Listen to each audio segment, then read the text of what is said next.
Le Mac d'Esther, c'est l'actualité du parc technologique de Limoges. Au sommaire cette fois-ci, Luxeram, de l'optique à la joaillerie, avec des céramiques totalement transparentes. À suivre, l'arrivée à l'incubateur de Maxime Jouot, qui, avec le numérique, peut supprimer l'expérimentation in vivo et in vitro. Pour finir, un rapprochement entre deux pôles de compétitivité a été conclu. Le Mac d'Esther, c'est parti.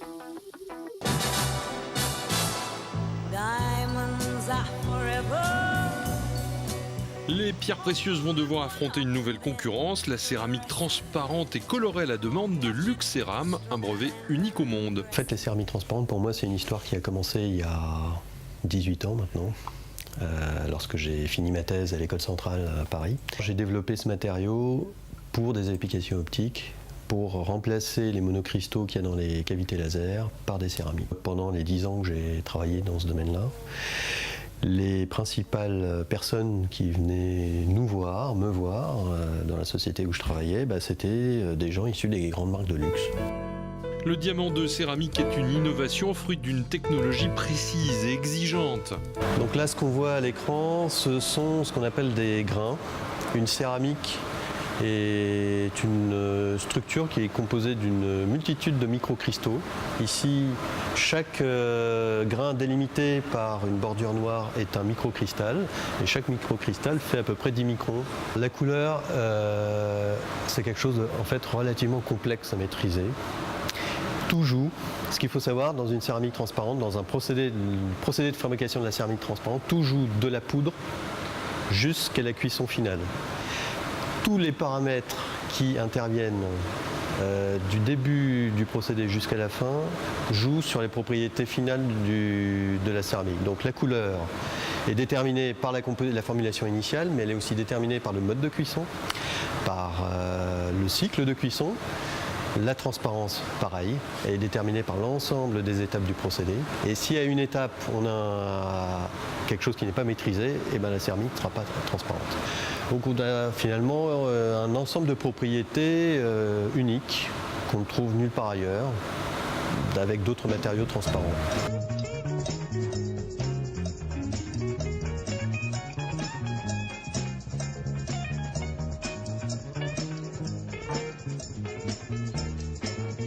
Alors, je ne peux pas trop rentrer dans le détail sur la composition de la matière brute. Ce que je peux vous dire, c'est qu'on part de poudre d'oxyde, comme ce qu'on utilise dans la porcelaine ou dans d'autres céramiques plus techniques.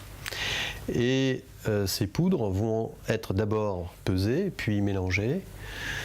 Après le mélange, elles vont être mises en forme avec plusieurs procédés, du moulage, de l'usinage, de l'injection. Donc là, on voit un peu les trois étapes qu'on a pour la fabrication d'une céramique transparente. D'abord une étape de la pièce moulée qui apparaît toute blanche et incolore. Et au milieu, l'étape juste après cuisson où la pièce a un petit voile opaque en surface, mais on devine déjà la translucidité, on voit bien la couleur qui apparaît. Et enfin, la dernière étape où on observe la transparence et de la pièce. Après des années de recherche, 2 années à l'incubateur d'entreprise et près d'1 an de prototypage, se pose la question du financement. Alors, Luxeram a été financé au démarrage par ce qu'on appelle de la Love Money. Donc des amis qui ont été emballés par le projet, qui ont décidé de le soutenir. Moi-même, j'ai apporté des financements. Et ça, c'est une grosse première partie de financement. Ensuite, on a été soutenu, comme on a été lauréat du concours Oseo en catégorie émergence en 2012. On a eu un soutien de BPI France en complément. Donc au total, on a levé 200 000 € à peu près de cash au démarrage. Donc ça, c'est la première partie de financement. Ensuite, on a une deuxième grosse partie qui est le soutien État, région, Europe, qui, par le biais de projets de recherche collaboratifs avec les laboratoires ici à Limoges, également, ils nous ont soutenus pour l'achat à l'investissement et au recrutement également. Donc l'ensemble de ces aides, plus cette Love Money, plus BPI Franc, c'est ce qui permet à une start-up comme la nôtre, très technologique, qui a énormément d'investissements en recherche et développement, de démarrer et de pouvoir développer les premiers produits. Au cœur du parc technologique d'Esther, Luxeram a trouvé sa place entre recherche et industrie. On est à l'endroit où il faut être pour développer un projet autour de la céramique. Limoges possède un des laboratoires les plus réputés au niveau européen. On a le CTTC qui est complètement adapté pour tout ce qui est transfert de technologie céramique. On a le pôle européen de la céramique qui nous aide pour notre développement stratégique et commercial, qui nous a déjà beaucoup aidé. Et on a envie de rester ici, on a envie de nous développer ici, en Limousin, à Limoges, parce qu'on pense que c'est le meilleur endroit pour le faire.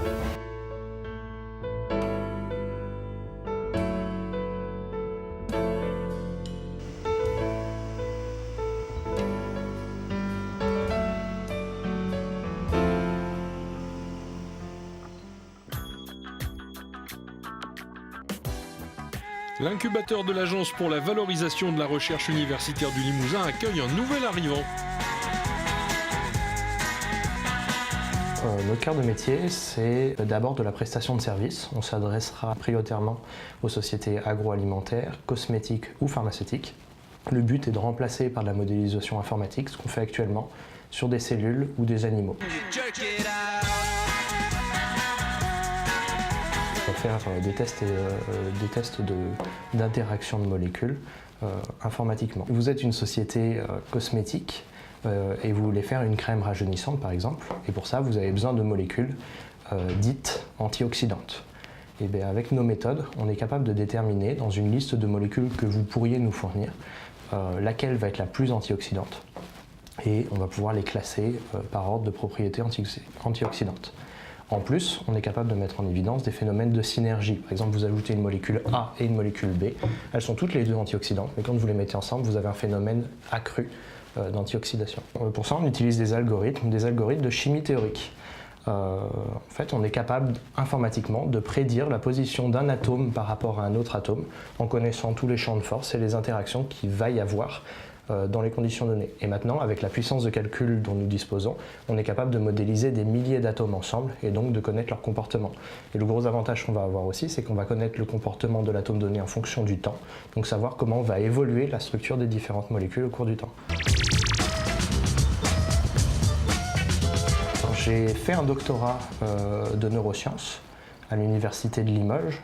Pendant mon doctorat, j'ai eu l'occasion de travailler avec une équipe de chimie théorique pour faire de la modélisation moléculaire. On a d'abord contacté un organisme qui s'appelle la VRUL, donc c'est l'Agence de valorisation de la recherche universitaire en Limousin, et qui se charge de transférer du savoir-faire ou même des licences logicielles quand il y a du développement logiciel du public vers le privé. Derrière, il y aura des accords passés avec la société, soit un pourcentage sur le chiffre d'affaires ou d'autres types de licences en fonction du modèle économique. Alors, pendant tout mon cursus de doctorat, j'ai effectué toutes les formations en lien avec le monde de l'entrepreneuriat, le monde de l'entreprise. Donc soit des accompagnements pendant 2 ou 3 jours d'essais de création de boîte, enfin vraiment de la... comment on pourrait qualifier ça ? En fait, on a créé virtuellement des sociétés et regardé comment ça se fonctionnait. Après, derrière, moi personnellement, j'ai pris des cours de comptabilité. Et puis après, moi, j'ai un parcours un peu particulier. Mon père étant entrepreneur, c'est plus facile parce que je suis accompagné aussi par la famille. Alors, pendant la période d'incubation, déjà, je suis soutenu par l'incubateur avec un système d'avance remboursable. Moi-même, je suis financé par la région sous forme de CDD avec la VRUL. Puis après, je compte demander l'aide de la BPI et du prêt d'honneur qui vont me permettre de m'endetter, mais sans intérêt. Vous avez besoin de combien pour démarrer ? Pour une telle société, entre 100 et 200 000 euros, ce serait vraiment très intéressant.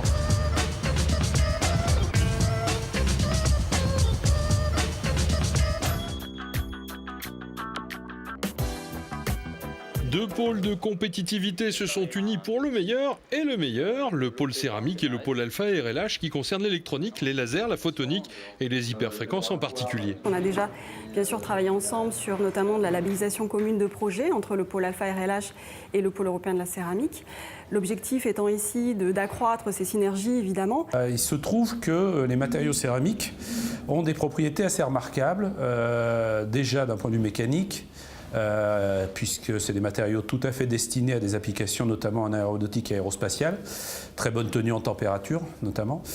Et ces matériaux-là ont aussi de grandes propriétés électriques, diélectriques plus particulièrement. Donc on peut fabriquer des objets électroniques en céramique. D'où des collaborations historiques entre les deux filières, ici en Aix-Limousin, filière céramique d'une part, filière électronique photonique qui est la filière du pôle alpha RLH. Les deux pôles installés au cœur du parc d'Ester animent un écosystème performant. Un écosystème qui est vraiment très riche, à la fois sur le pôle alpha RLH et sur le pôle européen de la céramique. Et l'idée, c'est de travailler ensemble, bien sûr, pour pouvoir développer l'ensemble de ces écosystèmes, pour qu'ils puissent servir, bien sûr, aux retombées sur les industriels à la fois des deux pôles. C'est également de pouvoir avoir des croisements entre les différents services que proposent les deux pôles et pouvoir bénéficier à la fois aux membres de Alpha RLH et aux membres du pôle européen de la céramique. La première opération conjointe des deux pôles concerne une plateforme multi-activités. On a un beau dossier qui s'appelle Finoa. Finoa, c'est plus même une philosophie de site où on veut accompagner à la fois la création d'entreprises, le développement de laboratoires communs et le lien fort entre le transfert de technologie et la recherche. Le tout pour au final créer du développement économique sur le territoire de l'agglomération de Limoges. Le MAC d'Ester, c'est terminé. Rendez-vous dans un mois.